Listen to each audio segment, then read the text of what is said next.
Hello Internet. Today I'd like to invite you into a little predicament I found myself in the other day.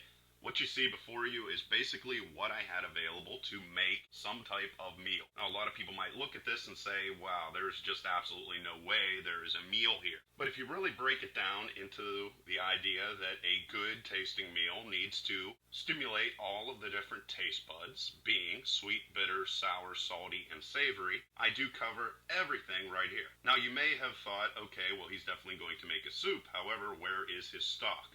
I do not have any, so I'm going to have to make it based off of what I have here on the table. And as well, what I'm going to show you in a minute, which is my herb garden in my backyard, which I think is the greatest investment anyone could ever make. What you see here down the center is going to be the basis of my stock, which is what is called a mirepoix, which is twice as many onions as you have celery and as well carrots. And this is the basis of most stocks. I also have some garlic, and what this is going to do is not only add both a sweet profile, but also it is known as what is called a menthol, along with the basil that I have in my backyard that I'm going to show you in a second, and that opens up your nasal passages, which enhances overall flavor. Then we have our savories, which are the lentils, beans, then you have your rice. Then, if cooked properly, savory is definitely going to come from the tomato, and savory is definitely going to come from the Parmesan cheese. The bay leaves also act as a menthol, as well as add bitterness to the dish. And the onions that I am not going to use with my mirepoix, I'm going to caramelize to add my sweetness, and all the other flavors are going to be made up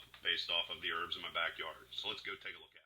Okay, the first herb I have here are chives, if you've never seen them before, and they're going to add just an oniony flavor to the overall dish, so I don't want to add too much of it since I'm already adding so much onion. So I'm going to add just about 1 tablespoon of fresh chives. Then I have parsley here. This is flat leaf parsley, which is a flavor brightener, and it is bitter, so I'm definitely going to want to take some of that, but not very much. You can see there's basically just a rough handful, and this is basically how I cook whenever I do this, just a whole lot of playing around. Then we have basil, which has a very lemony, bright taste, and as well as being very sweet, a slight peppery aftertaste. If you can't tell, I'm eating it right now just to pass along that information. And I'm going to use this to make a pesto, which is going to add to my savoriness of the overall soup. Then I have 2 different types of thyme. This thyme right here is extremely peppery. It is absolutely awesome because it has a taste that's unlike many others. Whenever you first taste it, it tastes lemony, but then as you chew on it, it gets very peppery. So it's a very unique taste. I'm definitely going to get a nice big handful of thyme as well. And because this is going to go into the soup and then it's going to be drained, I don't need to worry about pulling off each individual leaf. So a nice big handful of that, as you can see right there. Then I have a second type of thyme, which is very sweet.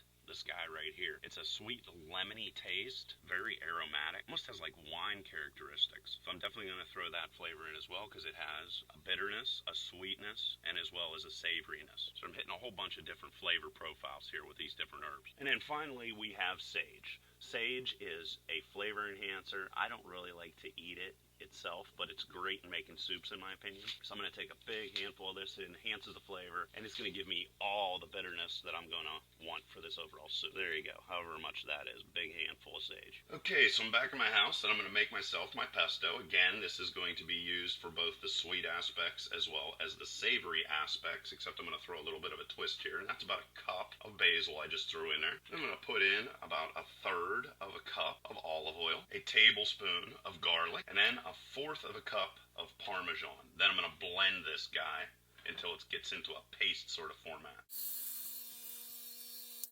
Now to this guy, I'm going to take my can of tomatoes. Again, I'm trying to build my savory profile, which is very important. And I'm going to throw about 1/2 of a can of tomatoes into this guy. And then I'm going to blend this as well.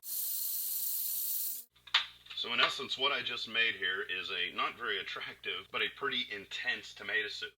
Now I'm going to fry this in a pan to really enhance both the sweetness as well as the savory aspects of what we got here. And here is my tomato sauce. I just threw it on high. And my goal here is to turn this into a paste, which basically I want to boil out as much of the water as possible, which is going to really, really intensify this. Of course, make sure you don't burn it. And I'll show you whenever I think it looks done. Then while I have the tomato sauce over there cooking in my same little pot, I'm going to throw all my onions in here. This is going to be my mirepoix. And I'm going to blend this guy up. There you are, done. No use to chop it. Alright, so in a bowl, I added 2 tablespoons of olive oil. And then to that, I'm going to add my mirepoix. And then just stir this guy up. Cook it for about 5 minutes. And to help burn off the excess water, add in about a teaspoon of salt. Okay, 5 minutes in, I'm going to add a 1/4 cup of garlic. And then I loosely chopped all the herbs, except for the basil, obviously, because that is in the pesto, which is still cooking away, by the way. Here it is over here. So it's still cooking, trying to turn it into a paste. And then just stir the herbs around inside of here for right around 2 minutes. Then you're going to get yourself 8 cups of water and dump it in. Stir it in, keep it on high. Of course, you can go in and taste it, and you're going to realize it's not salty enough, so put in some salt. About 2 teaspoons of salt. And then you're going to want to put in about a teaspoon of freshly ground black pepper, or more to taste. And on the side, I have my little sauce. I'm going to get about a 1/2 cup of this and dump it with oil and stir it up and let it sit until it starts to boil. Okay, after boiling for about 15 minutes, we're going to take our soup and strain it.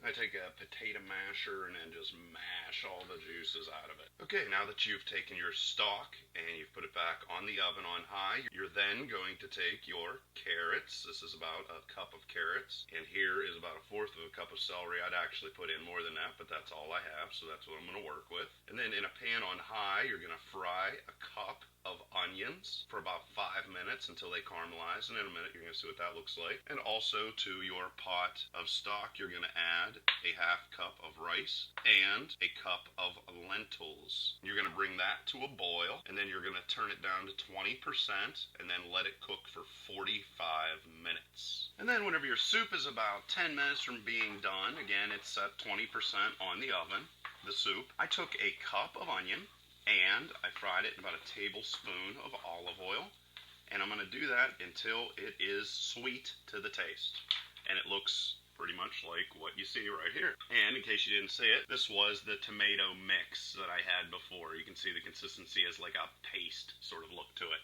Then I'm just going to take my onions and throw them in the soup right at the end, and the soup is officially done. Of course, you probably want to stir those in there. And this is a hearty, one heck of a meal. And pretty much right here, for the cost of about $3, you're gonna be able to feed about 6 people off of this. And here I go. Got myself my nice soup all cooked up here. And even take a little bit of Parmesan at the end and sprinkle it on top. So there is how to make soup out of random things in your house. A lot of information on how to just cook in general by trying to add savory, bitter, sour, sweet, and salty flavors to your meals. Till next time.